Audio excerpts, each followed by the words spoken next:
Hi, it's Sarah with House Copper, and today we are doing a little tutorial on the different kinds of snips that you can use for doing tin and copper and even sheet brass work. I think I've done a little bit of how to use snips so that you don't create little snags and burrs and things like that. That will be another video just to refresh or talk about it again. But today I'm just going to show you all the different kinds of snips I have in the copper shop, going all the way back to all of the bench shears, which were some of the original big snips before they invented the stomp shears. And then just the kinds of snips that if you're trying to build out your shop, what you might want to have on hand. The beauty of it is everything is pretty accessible. They're usually available in most hardware stores, Home Depots, things like that. And for the basic ones, I will list down below, so you don't have to be like, where do you buy them?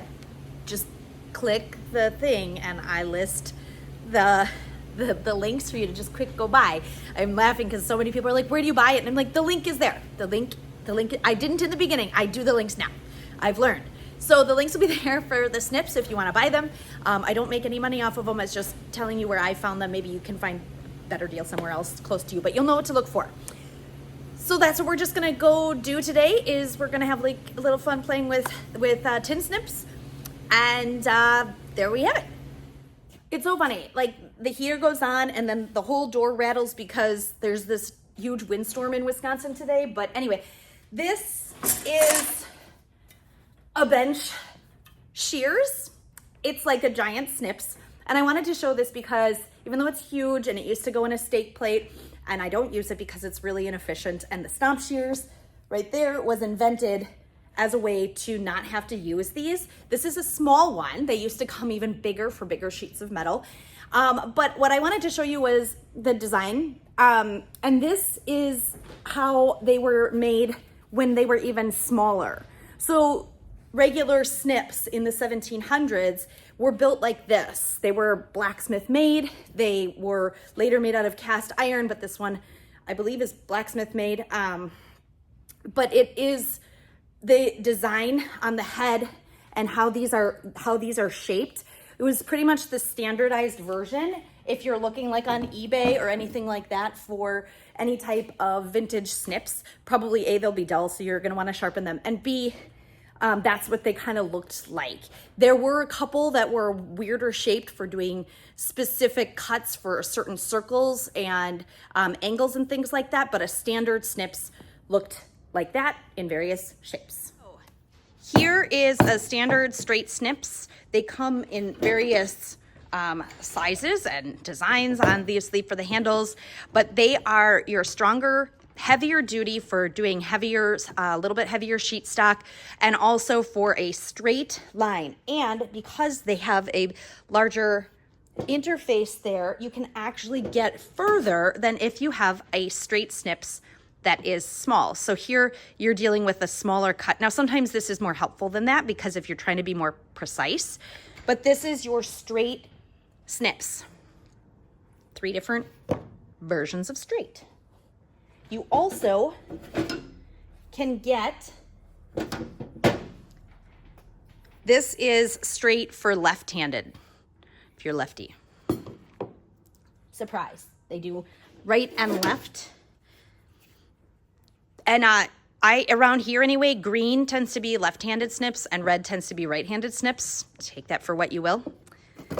Then you're gonna find snips that you're going to have for cutting angles. So this is for cutting in circles.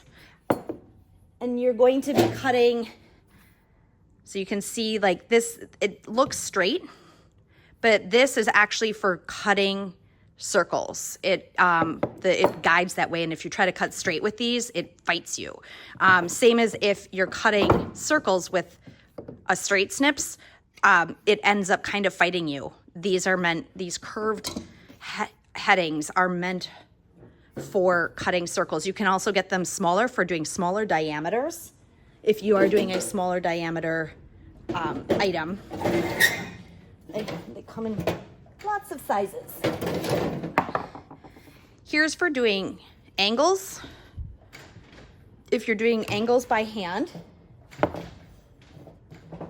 And here's even some more smaller and smaller. And so really the application that you're using snips for is what determines the head of the snips. See, I have so many. Here's another one. This is a more old style. This is what you'll probably find now for doing curves. So this is what you'll probably find. This is older, but that's for doing circles and all the more angles straight. And I think that's about it. Here's another version of a straight. So here's your standard snips that you are going to want. And honestly, if it were me and I was just building my shop, I will show you what you need, or in my opinion, what you need. Woo. One large, heavy-duty straight snips. One small straight snips.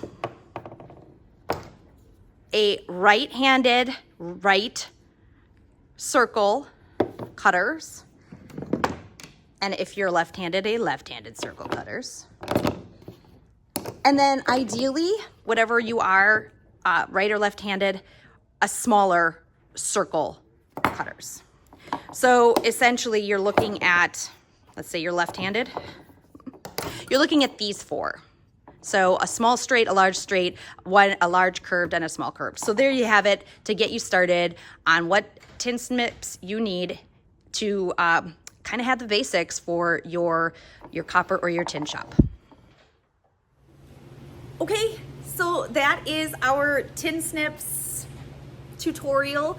I'll be doing another one later this month on how to use them. Again, it's hard to do via video, but if you want to learn how to do it where you're not like leaving burrs, which is kind of the biggest issue with snips, is like you end up creating jagged edges, and then if you're doing anything, whether it's hacking it with PVC pipe or a stake, or even, and especially on the machines, the rotary hand tools and things like that, if you have any type of burr, it really messes up your entire process and you're making your job harder. So there is a way to use a snips that makes your job a little easier.